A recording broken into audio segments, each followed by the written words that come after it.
Assalamualaikum warahmatullahi wabarakatuh. Di sini saya ingin menjelaskan tentang pembahasan.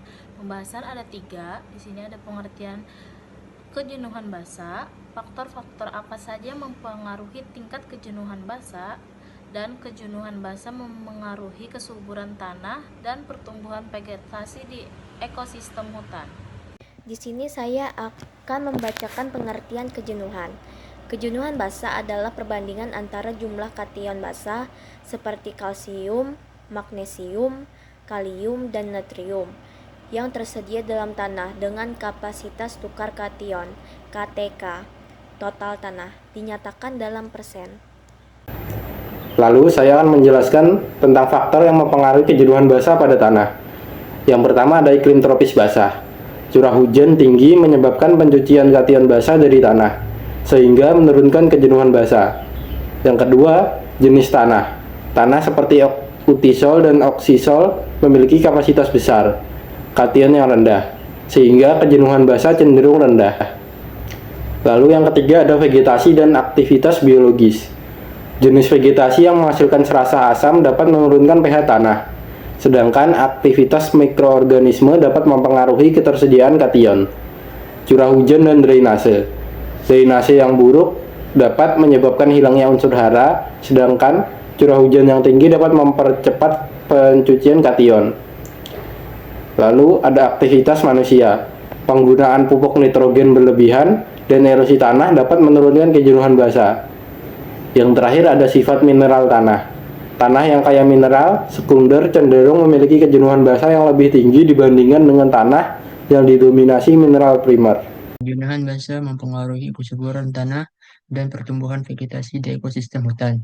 Kesuburan tanah. Kejenuhan basa tinggi mendukung pH netral hingga basa, meningkatkan ketersediaan hara esensial (NPK). Sebaliknya, kejenuhan basa rendah menyebabkan tanah asam, menghambat nutrisi dan meningkatkan toksisitas aluminium. Pertumbuhan vegetasi.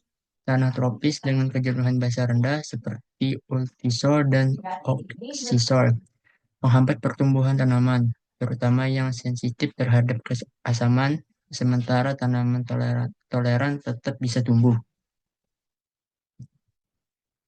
Keanekaragaman vegetasi. Kejenuhan basa tinggi mendukung vegetasi pohon klimaks yang beragam, sedangkan kejenuhan rendah cenderung menghasilkan vegetasi pionir dengan jenis terbatas.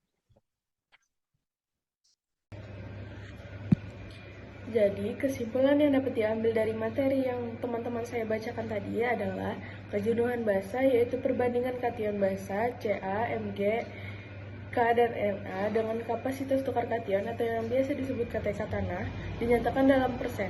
Parameter ini mencerminkan kesuburan tanah, di mana nilai tinggi menunjukkan tanah subur, sedangkan nilai yang rendah itu menunjukkan tanah masam dengan kesuburan yang rendah. Faktor-faktor seperti curah hujan, jenis tanaman, vegetasi, mikroorganisme, dan aktivitas manusia itu dapat mempengaruhi kejenuhan basa.